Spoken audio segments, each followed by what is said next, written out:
Hello everybody and welcome to Reactivity Unlocked. It is September boot camp. I'm really glad that you are all here and I hope that this is going to be as painless as possible for you. So the first day we are going to talk about hand feeding and food luring, and so I want to give you a little bit of a background on why we're going to do that. I specifically see reactive dogs. The trainers that are here with me specifically see reactive dogs. We see puppies too, don't worry. But because of that, we have noticed that there are a lot of things that reactive dogs have in common when they come to us. The number one thing being most of you have no idea what we're talking about when we talk about engagement, and that is a major problem. It would be like trying to roof a house without a hammer. You're not going to get very far.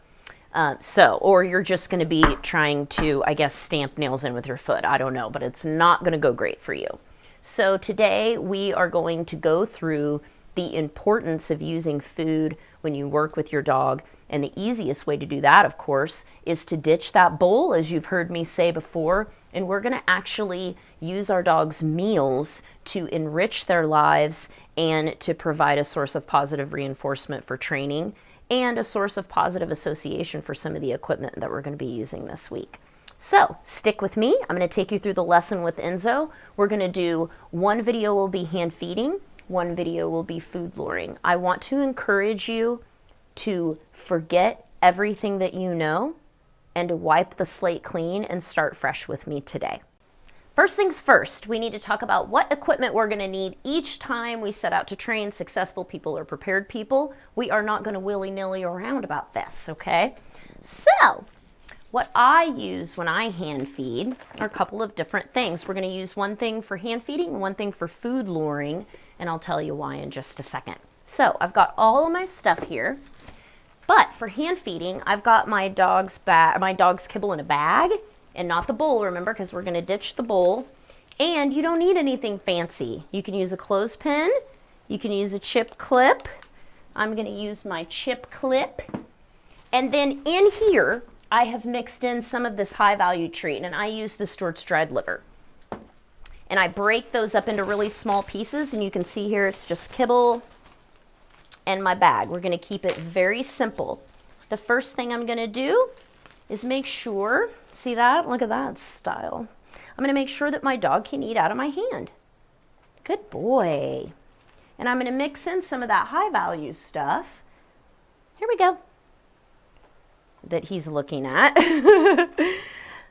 First step, we got it down. That's it. That's the first thing I want you to do. Second thing I want you to do. I'm going to hold this food out to the side so that my dog visibly will look at it. And the second that my dog gives me any eye contact at all, I'm going to mark that behavior with the word yes, and then I'm going to immediately pay with the food, just like this. Yes. Your dog may only glance briefly for a second. My dog knows what he's doing. Yes. As your dog begins to get the hang of this, you can start building in duration. On that first day, don't do it though, because you're skipping steps. Remember, we're not going to do that. One more time. Enzo. Yes. That's it. That's the way you start hand feeding in a nutshell. Do not overcomplicate it. Take each step at a time. Remember, building in duration is after your dog already, yes, has the skill and knows what you're asking. Then you build on duration. These are the two skills that are going to carry us through many things that we're going to do this week. So I don't want it to seem like it's elementary or juvenile or like, what's this? This isn't even that big of a deal. Yes, it is. Yes, it is. Moving right along to food luring coming up next.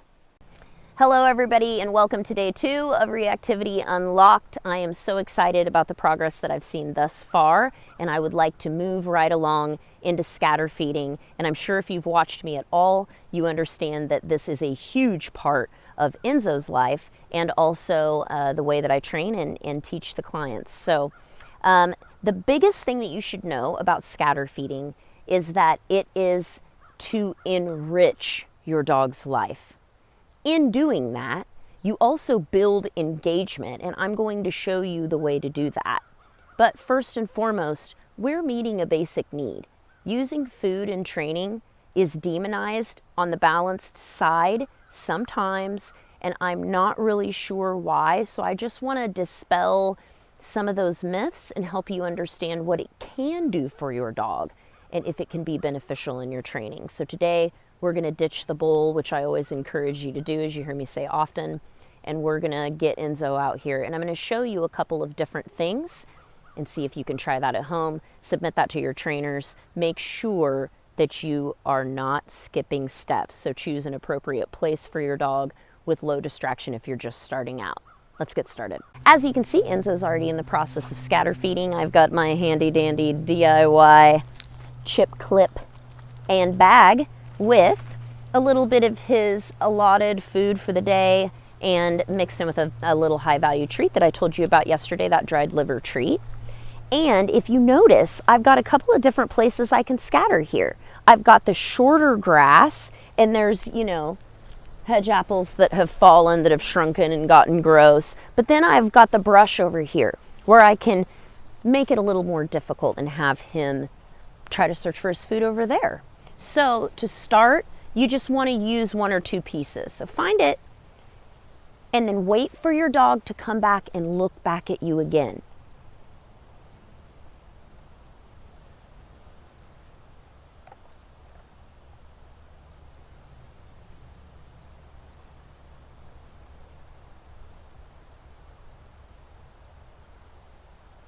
Yes, find it. That's how we're going to start to build that engagement. Right now, oh my gosh, look at that enrichment. He's using his nose, he's getting his needs met, and then, good boy, find it. And then he's looking back to me to continue on. That's how you start to build that really great working bond. And to increase the difficulty just a little bit, find it. We can send him over into some taller grass and make him work a little harder. Remember, you want to keep it short and sweet when you start until your dog understands what's going on. What I wouldn't do is go throw this entire bag out into the yard. You can do that if you're short for time and you need to get some enrichment done. But for the sake of what we're doing, when I'm saying scatter feeding, I'm talking about a process that you engage in with your dog, just for the purposes of this boot camp, okay? So that's what I want to see. I want to see you send them away with a find it and allow them to naturally come back and look at your face before you reward that, yes, find it again, okay? So we're going to make a really fun game out of it. Find it. What I'm going to do now is put some footage in that I took over the course of this week for you, so you could see me utilizing the scatter feeding and practical applications in my everyday life with my dog. Some of it is just maintenance because I'm trying to desensitize him to something. I want him to be around something. Some of it is me using it as counter conditioning. Some of it is me trying to bring down his arousal. There's so many uses for this. So I want you to see what a couple of those are now. Remember, distance is a tool. And if you see me doing something that seems like it's just, oh my gosh, I don't know how that's practice, that's effort, that's discipline to do this every single day with my dog as a lifestyle and a way of truly meeting his needs.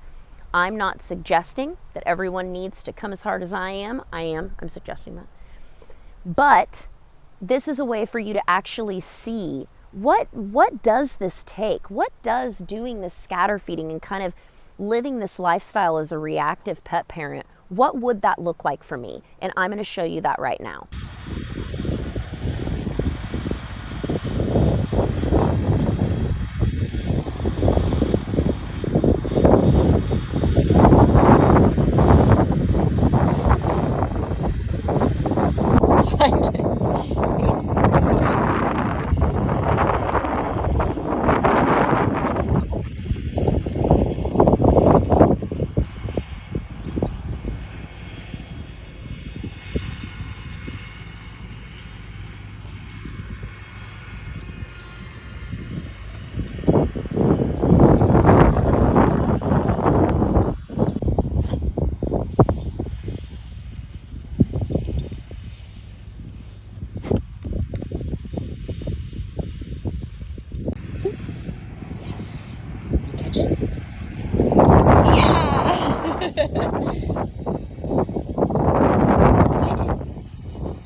Okay, so we got my sweet little neighbor down there with her baby.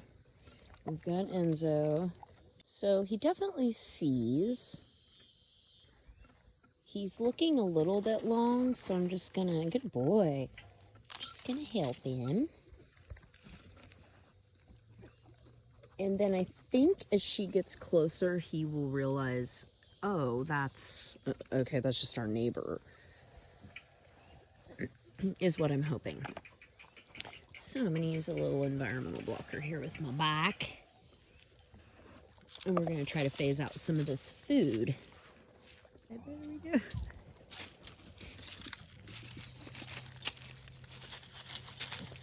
Good boy.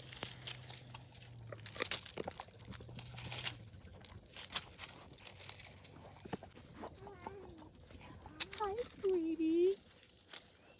Okay, well, he's doing pretty good. I was gonna phase some of this food out and see if he'd just stand here with us and not pay attention.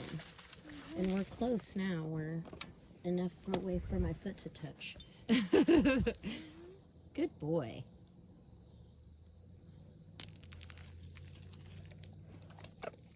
Good boy. People are like, why do you do that? Why don't you just put a leash on him? I'm like, what if I drop the leash? What if I fell? What if... There's a lot of what ifs. What if he got out and you were walking your baby on the road? And he attacked or something. And he... 100%. 100%. I mean, I don't have... He would not. Yeah, but you know what I'm saying? Like, what if he got out? With him, but well, thank you. Dogs, you never know. There's some... Good boy. Ooh, now there's a car coming. We're getting real good at this now. Good boy. Lots of stuff to work with. Enzo, come on, buddy. Sit. Good. Hi, Titan.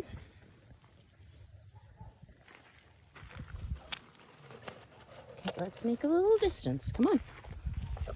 With me. Good boy. Yes. With me. Come on. Come on. Come on. Come on. Yeah, good boy. That's okay.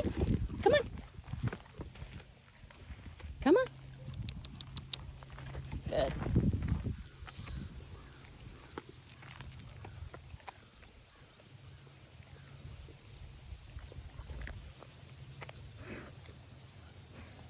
Good boy.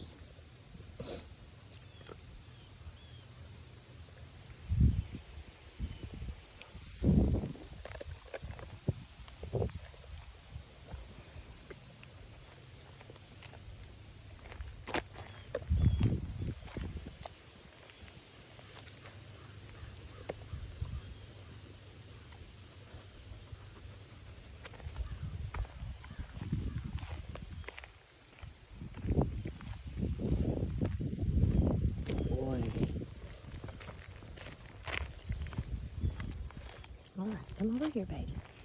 Right here. Okay, wait. Stay. Good boy. Oh, we're having a... No. You need to back up because you're going to get upset. Yeah, come on. Right here. Stay. Oh. Enzo.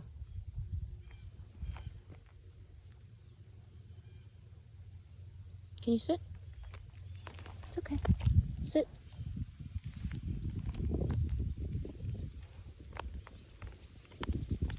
Stay.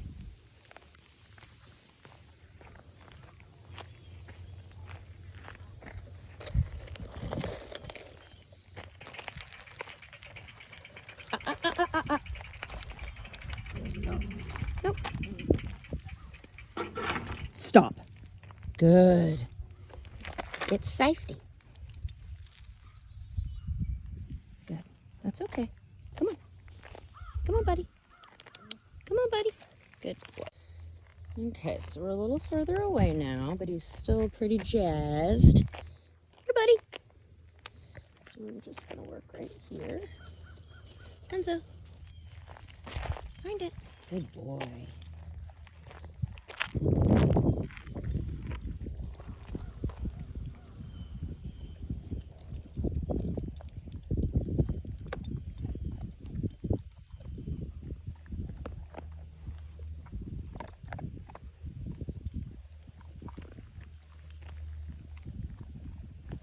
Good boy.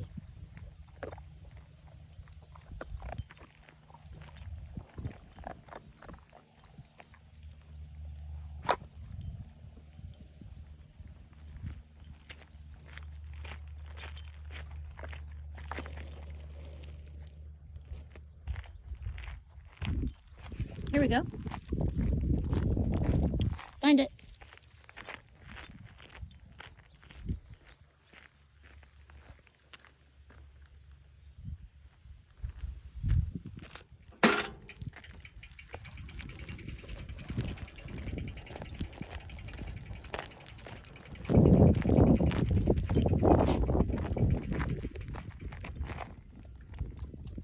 Good boy.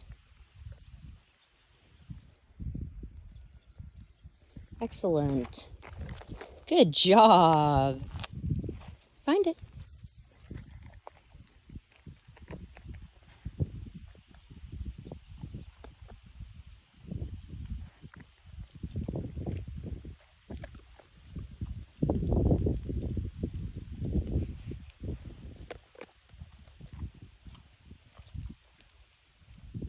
Yes, good boy. Very good. This is just what I use, so I'm going to teach you that today. And first of all, before we get into any of that, I want you to know I don't like to slap anything on a dog. That's how people get dogs that pull. Just because you put a tool on a dog, that doesn't mean they know what it does. They don't automatically know, oh my gosh, I should turn off the pressure of this tool. And I think that that's probably why, I don't know, 75%, 90% of dogs are pulling on the lead, is because they really never learned what the tool does in the first place because they weren't taught. If you don't know something, you can't teach something. So hopefully we'll get into that today, and I'll help you understand a little bit more. Before I bring Enzo out and we get started, I want to say a couple things to the people that do not have slip leads. It's okay. It's okay. You know, when you watch a trainer do something and you don't have that particular machine in the gym, you replicate the movement as best you can. If you don't have a slip lead, it is okay. I want you to replicate the movement the best you can, okay? If you have something like a prong that you've been using and you do have a slip lead, I want you to try with the lesser tool, okay? I want you to try with the least aversive tool that you can, and then we can assess something different after boot camp if you feel like you need to talk to your trainer about that more. Anytime I introduce anything new, a tool, something like that, I always like to use a high value item. Boom, chicken, boom, chicken. So remember, we've got our little handy dandy chip clip and our DIY bag. I'm going to keep my dog interested while we're talking and throw down a little food scatter. That's a great way to reset every time you come back to the skill. Start it off with a scatter and then bring him back, asking him to put his head through the loop himself. Yes. If you've got a dog that's really scared and doesn't like it at all, that's okay. Let's just come near it. Yes, and mark that. Remember what our yes does. Our yes says, I like that behavior you're doing. Please do that again. Yes. So that's how we get our dog to consent. Yes. So once we're past that point, look how nice that was. We're going to add a little movement, and guess what? We're going to layer in that hand feeding that we learned and asking for eye contact. If our dog looks a little nervous, find it. We can just put a scatter, wait till they look back. Yes. And I'm going to come this way. Yes. You know what? That's starting to teach our dog. Follow me. Don't put any pressure on that lead. Yes. Good boy. And a little pressure. Yes. Turn it off and reward. Keep it simple. Keep it simple. A little pressure. Yes. Turn it off and reward. That pressure means I need to turn that off so I can get a snacky. That's what we're going for, okay? We're going to keep that really simple. Yes, and then pretty soon my dog knows to stay engaged with me. Yes. As soon as he's got something over there that's making him a little nervous, but we're going to go with it. Yes. Good boy. Nice distraction to work with. We're going to keep it simple, going back and forth. Yes, good boy. Boom, just like that. You see that, how simple that is? When you start with the slip lead, I always like to place it up. Oh, he thought I has chicken. I always like to place it up pretty high, but you don't need to get out of control with it. The slip lead up real high and tight, it just gives you a little bit more control, but once your dog gets the hang of it, it's okay to loosen it up a little bit. It's just a tool of nuance. It's meant for you to work with it a lot so that you're not yanking around on it, right? So now we're going to make that a little bit bigger. We've taught it simply in a small area. We're going to add a little bit more movement and a little bit more engagement to that. I'm going to give you the chicken. We're on camera. Ask for eye contact. Yes. See, keep it simple. These are the small little drills that make a difference. Yes. And it starts to be fun to work with you. Pressure. Yes.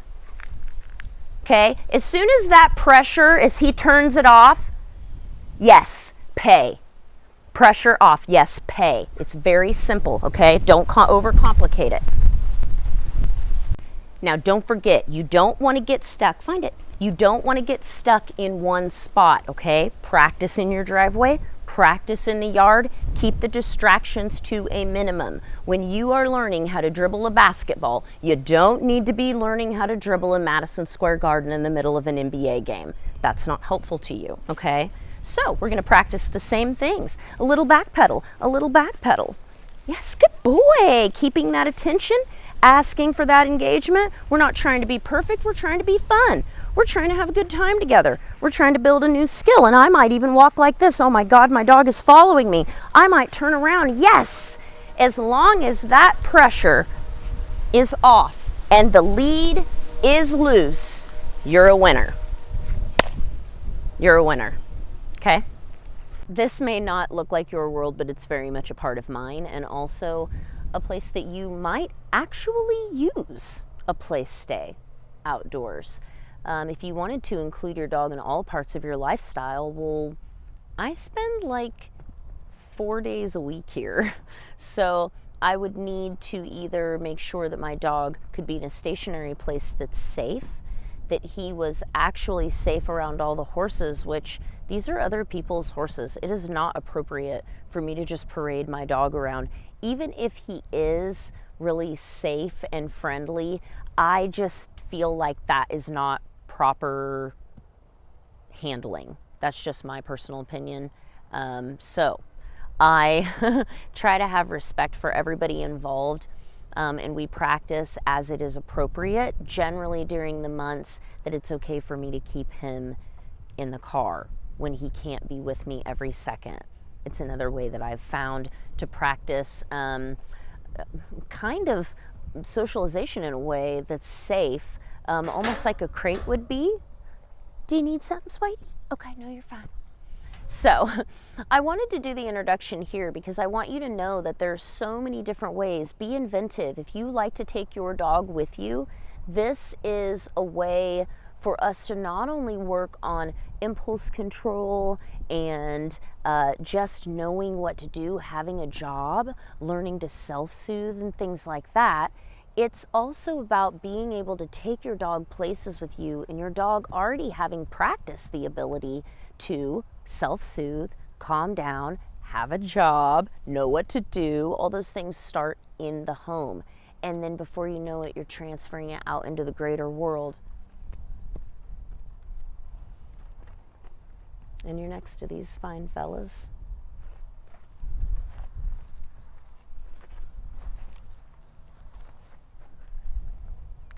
Ladies and fellas, you look beautiful. Thanks for being in my video. Were you creeping in the background? It's fine. You always want to make sure that you have the proper equipment. Remember, successful people are prepared people. So it just so happens that in the back of my Jeep, not only do I have it covered, but I also have a little crate mat that I take. So this is a little bit more comfortable, but it works great for a placemat that's portable. and I won't be super upset if something happens to it. I also have trainers in the city that find yoga mats incredibly helpful. So you always want to make sure that before you do anything like this outdoors, be prepared. And don't wonder to yourself why you failed if you didn't bring something. You can also just bring a towel. It doesn't need to be anything fancy, but just pick what it is and be consistent with that thing. And then eventually you can get something that's a little different, or you find that suits your dog a little better. It doesn't really matter. It just matters that you try. Back at my house, we are in the, it's supposed to be a dining room, but for us it's kind of just an all-purpose room. And I wanted to go over how place can be useful in the home and really actually what it's for.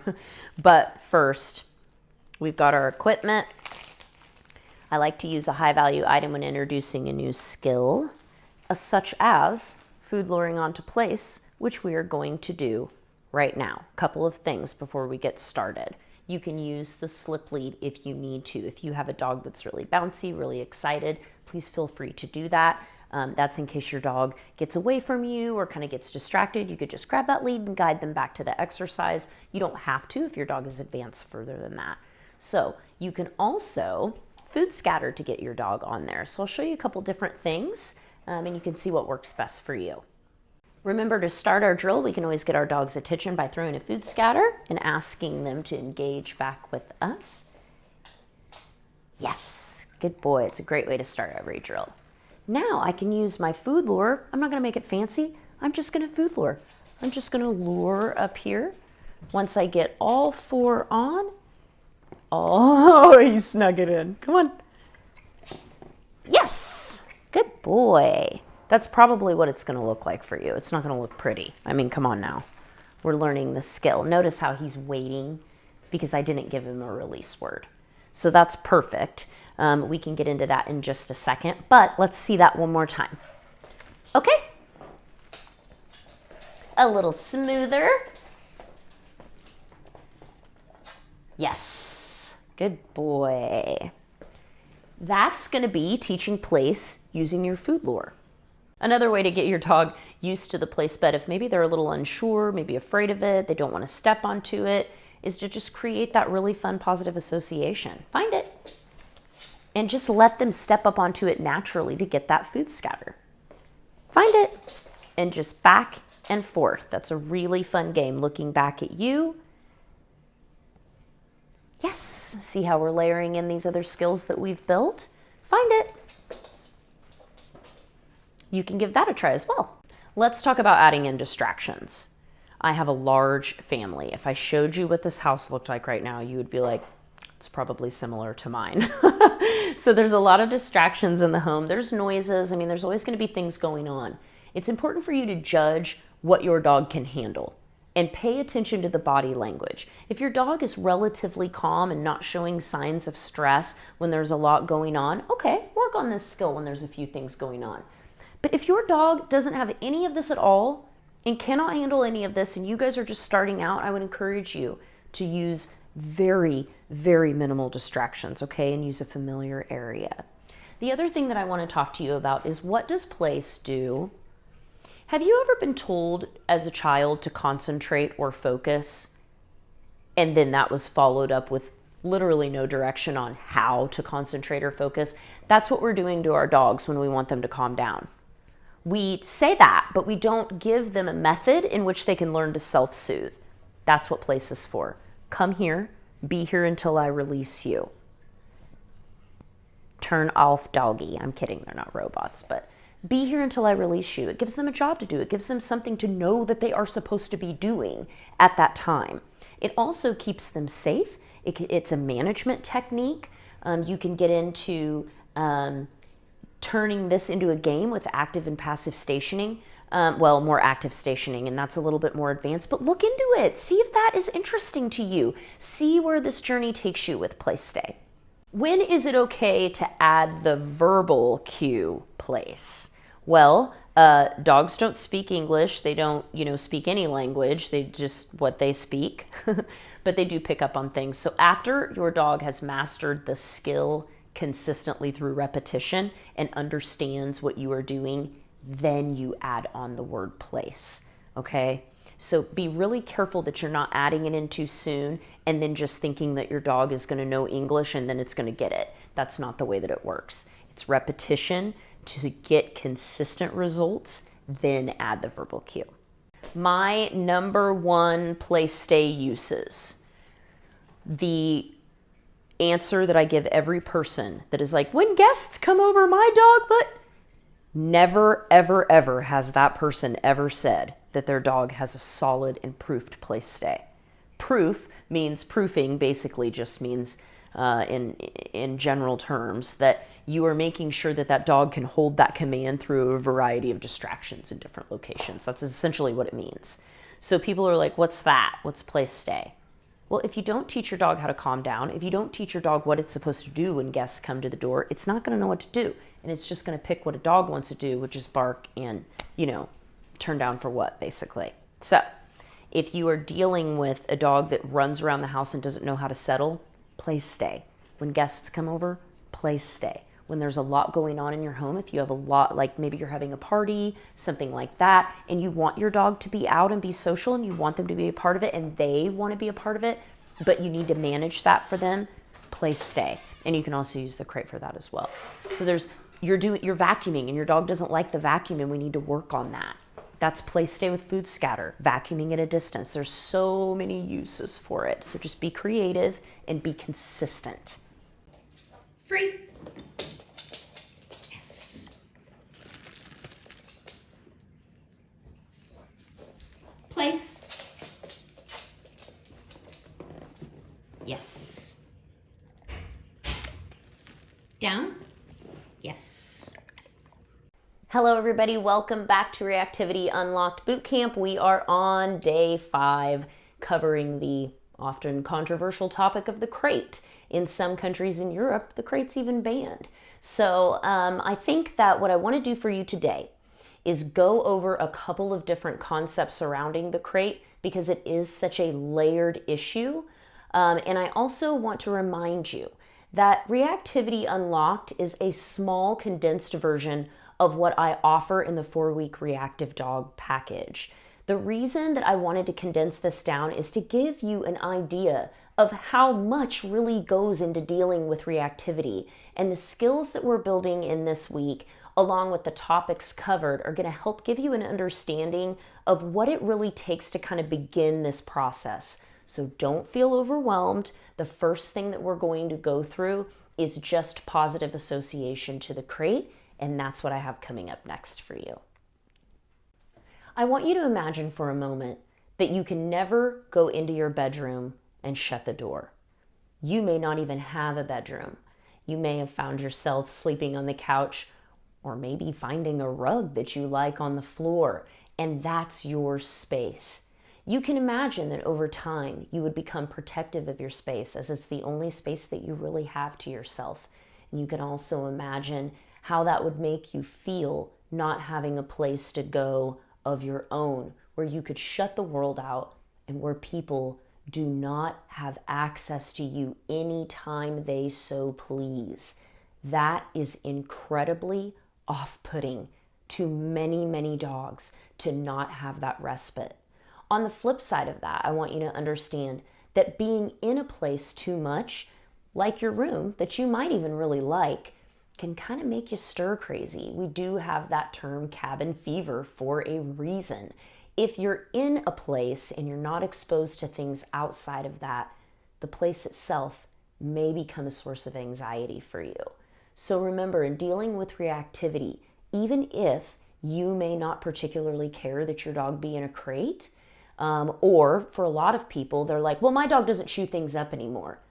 It's not just about that. Dogs are den animals, and they often, if you pay close attention, they often find places tucked away by themselves to just get away from life. This world that we live in is incredibly stimulating for us. Imagine how it feels for an animal that's really not that far removed from nature and its natural purpose. So keep that in mind as we move through these topics and these skills around the crate. If you are an owner or owners that are struggling with separation anxiety, there is no easy answer. Please hear me. There is nothing that I'm going to say that is a tip or a trick. None of that is going to work any more than somebody gave me a tip or a trick and I suddenly got sober. It is a long journey that you will always have to be mindful of, the things that go into play around that. Or are you also making sure that your dog gets healthy separation from you away from just the crate? That's where play stay is going to come in, the skill that we learned yesterday. So remember, separation anxiety has a lot of layers. There are a lot of ways to help separation anxiety, but building a positive association to the crate so that your dog does have a place to go, decompress, get away from you is ultra important. You're not going to want to go in a place to help you. I keep looking over there because that's where my crate is. You're not going to want to go in a place to help you if it stresses you out. That's just the reality.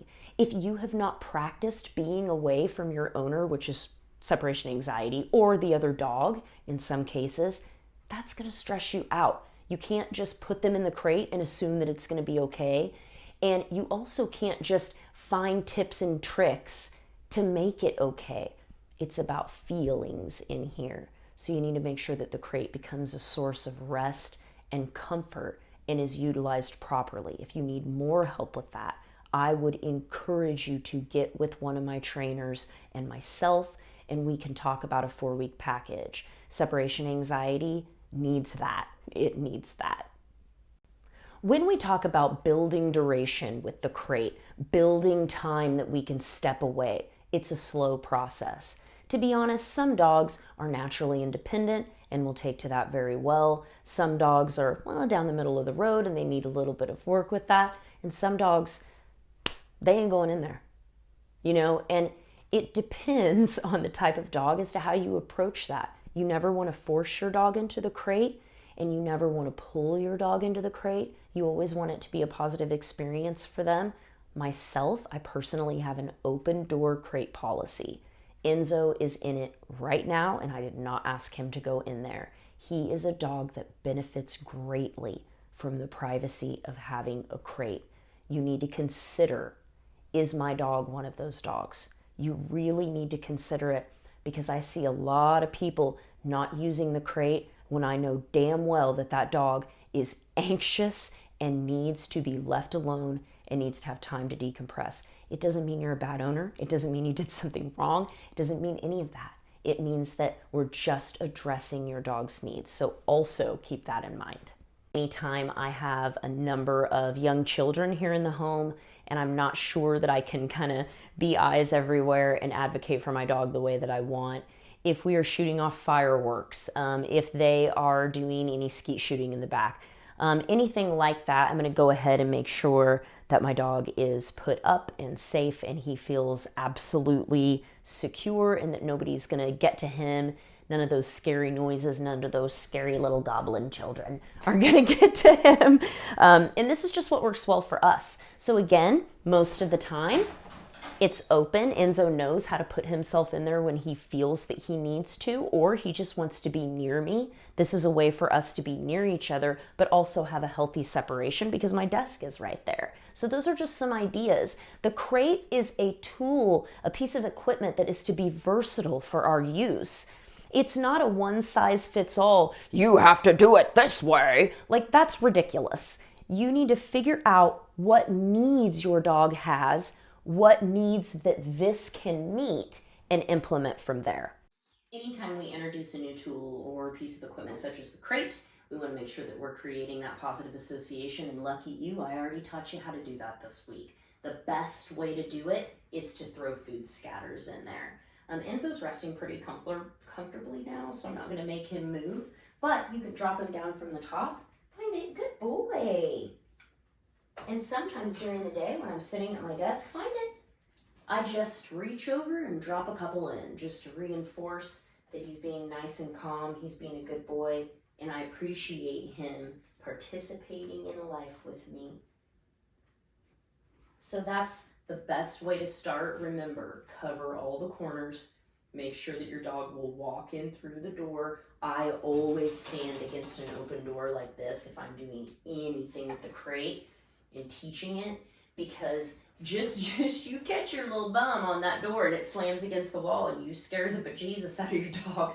You don't do that, okay? So remember to make sure that's not going to make any loud noise, or that you don't have something on that's going to bang up against the crate. That could also be problematic too. So keep it simple. Find it in there. You can lure in and out. We've learned that skill as well. And we also know a little bit about building duration. So all of that stuff that we've been learning, remember, it's going to come into play as you move forward. These are all transferable skills. Since the crate is such a layered topic, it's going to be a little bit hard to provide homework for it if your dog already uses the crate, okay, and is okay with the crate. What I would like to see is everybody still using these methods of kind of positive associating with the crate to get their dogs in and out. I would love to see you do that. If you are past that point, I want to talk about threshold. If you're a person that works with the door of your crate closed, I want to make sure that you understand when you open the door, your dog should not be rushing out. Okay, it's just the same as the doorway of our home, the doorway to outside. They should not be slam jamming on through like it's the Kentucky Derby and just rushing out the door. That's going to be a no, okay? So this is a way that we can help them with some impulse control by asking for them to make eye contact with us before we release them out of the crate. I can tell you right now, this dog ain't going to come out of this crate. It's his nap time and he wants to be in there, and I'm not going to force him out. But I can tell you, Enzo, if I asked, yes, he would give me eye contact, okay? So asking for that eye contact inside the crate is a great way to get some impulse control there. They have to wait, they need to look at you, and they need to wait for their release word, okay? If you find yourself keeping your dog in the crate like this is gonna be where you wanna start. I can't even make this stuff up. I come here to make you guys a video, and I grew up with this person, and she has her dogs, and she's come to the playground. I was like, what are you doing? And she's like, oh, we're training. And I'm like, what? Yes. So that's cool. Kids and dogs day, family and dogs day, and we got an actual family.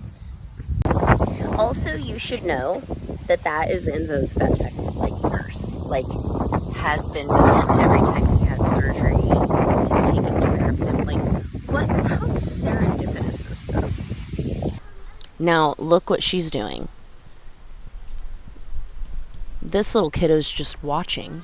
They're not getting too much in the situation. She has water over there. She's making sure that he knows it. He's got a nice little tail wag. Doesn't look scared at all. He looks interested and excited. He's learning. This is great, true socialization, because he's looking without interacting. And then the puppy is interacting with his family and not really anybody else. And the daughter's doing a really good job of... I feel like I'm talking about National Geographic, and this is like me living my dream. And by the way, all these families said that I could film. I have permission. And this is perfect. They're walking around a little bit, working on some engagement. That's good.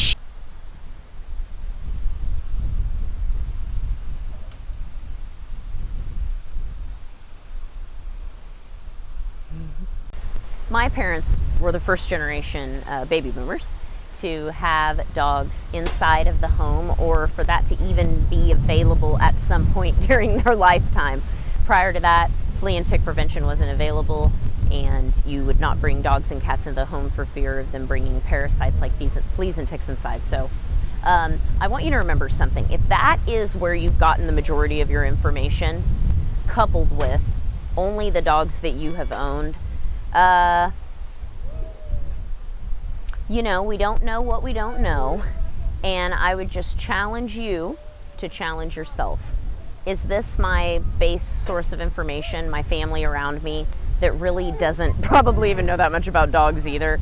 Is that where I'm getting my information? I think the way that we integrate dogs with the family is one of the most bizarre things I've ever seen, and I'm hoping to dispel some of those myths with you today, just by showing you what's going on. And I happened to run across a family that was doing exactly what I think you should do when you socialize. I thought it was awesome. It was just by pure luck. And then, of course, some videos from my own home and my own life to kind of illustrate you can have your dog involved in everything that you do, but children do not need to be running up to your dog and touching it all the time. That is the reality, whether people want to face that or not. Whether you're, and I always get the argument comes to me a lot from husbands. Well, you know, pal, you didn't come to me on a winning streak. So consider that this may be part, right? Because we know now reactivity is very layered. This could be part of an issue that your dog is having in your family. Some dogs don't like kids. Some dogs do like kids, but they don't want to be touched by them all the time. I like children. I really would rather, especially the ones I don't know, them to not touch me. Because, you know, like, no. Oh, fake out. Wait for mom. Learning some impulse control and patience with distractions, with family present. Here comes kid coming in, running. Think about that could be potentially stimulating for a dog. So she's like, hey, it's okay. And look, the dog's like, that's my family.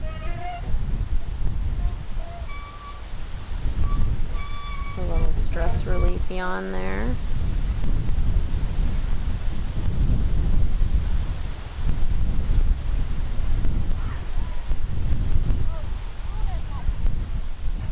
Oh, don't break your sit.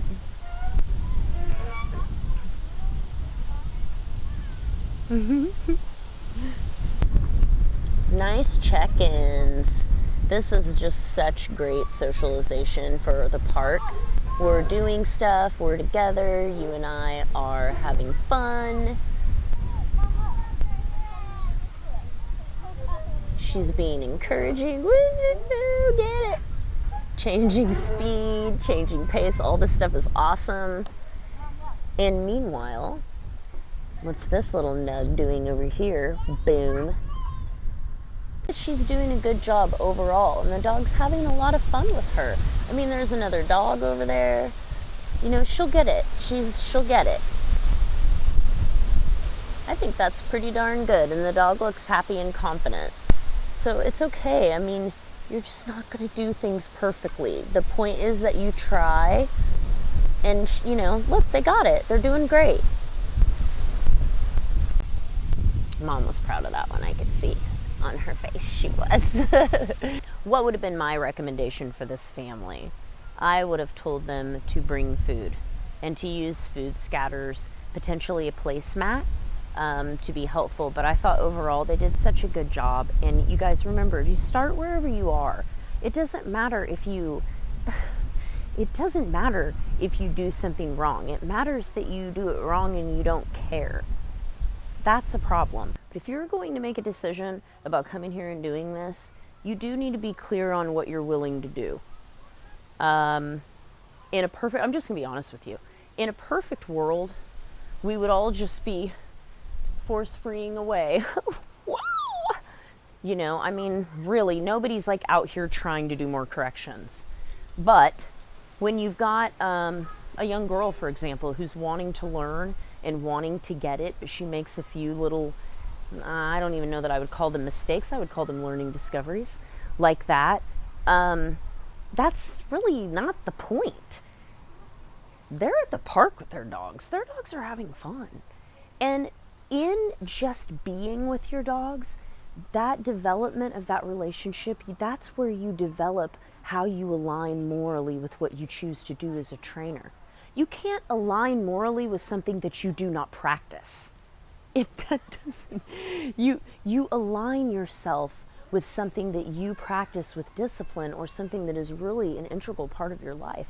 So as you grow as a person, you will often learn ways to do things in a gentler, softer way. And I think that's an example of what we just saw there. You learn a different way, and you practice, and you have a lot of dogs that you're around and with, and you start to figure that stuff out, you get to decide for yourself what you're willing to do, what you're not willing to do, how honest you're going to be with yourself. And again, what are those goals?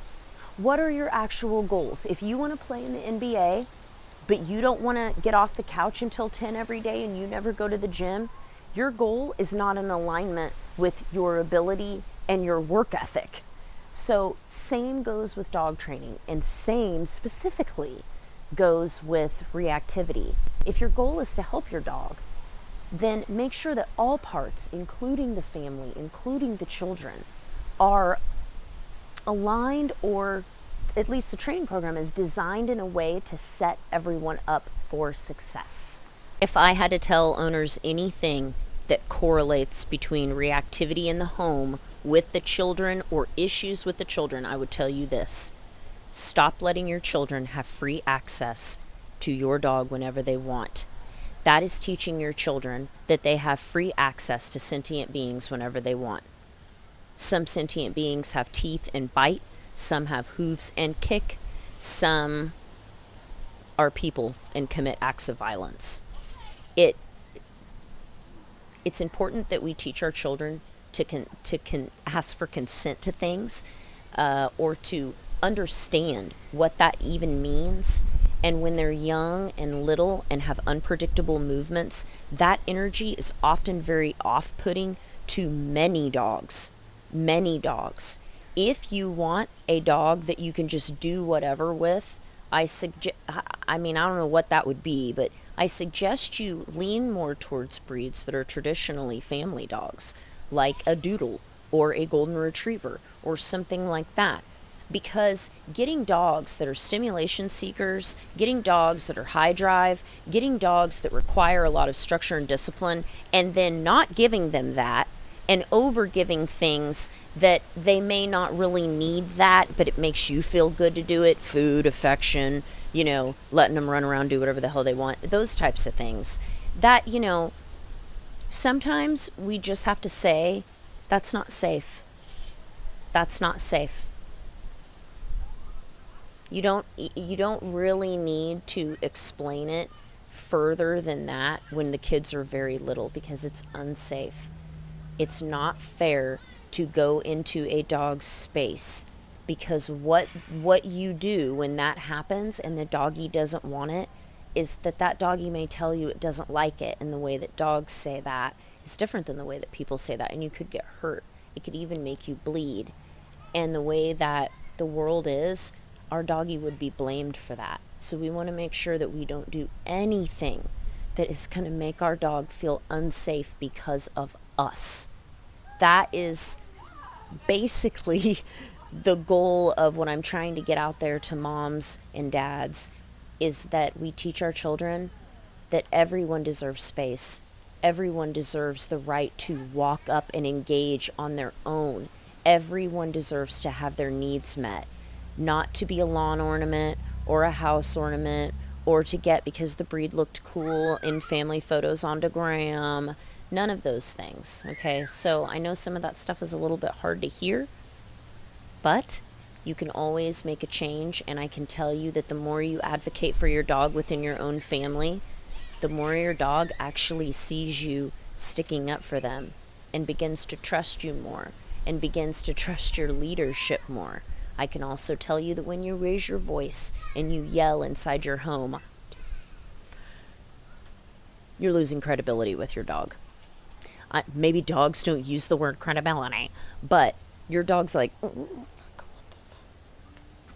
dogs like predictable patterns, and if part of your predictable pattern is yelling, when you continue advocating for your dog, you get a certain set of consequences. When you continue letting your dog have their boundaries pushed, stepped on, completely and totally erased, you're losing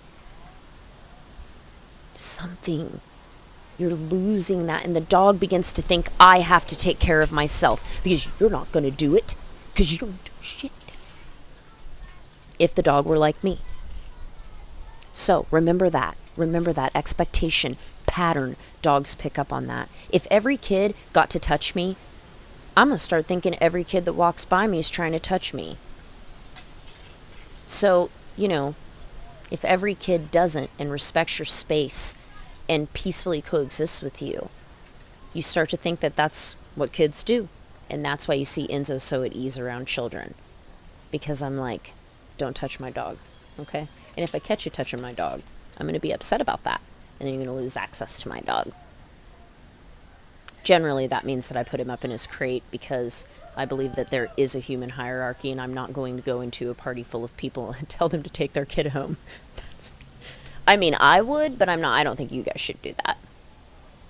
When we talk about structured play, many of us, like myself, have bully breeds. Maybe you have high drive breeds. Some breeds that would be seen as having aggressive play. We need to really consider that dogs have individual needs, and they're also what they are. So your dog is a dog. First and foremost, he likes to run, jump, and turn down for what? And if your dog isn't like that, that's okay. Maybe they're just a little introverted. It doesn't mean that they're not an athlete.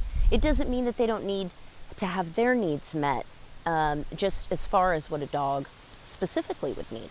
So let's keep that in mind as we move forward. All right, we are back at home in the yard for the last day of Reactivity Unlocked, and I'm so excited that it's structured play. You heard a little bit of my thoughts about it in the last few videos, and I want to elaborate a little bit more for you.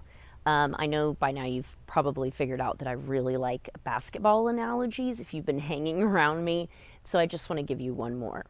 If you decided to be best friends with LeBron, and then you never let LeBron play basketball, I feel like he won't like you as much. Do you see what I'm saying? So if you have a cattle dog and you live in the city, it would benefit you to find a way to tap into things that that dog is made to do and that dog finds fun that it may not have available in the city. There's tons of other ways that you can do that. Get into groups on Facebook, on Instagram, with people that have that breed and ask questions. See how they incorporate play with their dog. See how they meet their dog's needs if they're living in the city or something like that. So just keep an open mind about the process. This is supposed to be about structure coupled with fun. It's not just about structure, and it's not just about fun. There is a really good balance in between. What I'm going to do now is bring Enzo out, and I'm just going to show you how I play with him. For now, I'm just going to let you observe and see what you can pick out that you can use on your dog. All right, ready? This ball is disgusting water inside of it, but I'm sure you still want to play with it. Come on, sweetie. Woo! Oh, you haven't played for a while. Certainly not today. Oh, okay, ready? Ready?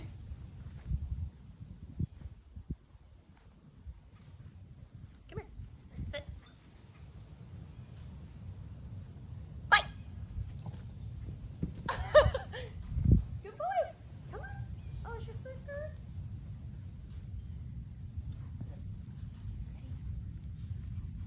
Oh, get it. Get it.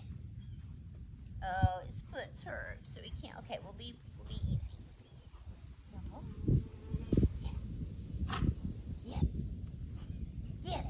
Get it. Out. Yes. Get it. Good boy. So this is what he wants to do instead, and I'm gonna let him.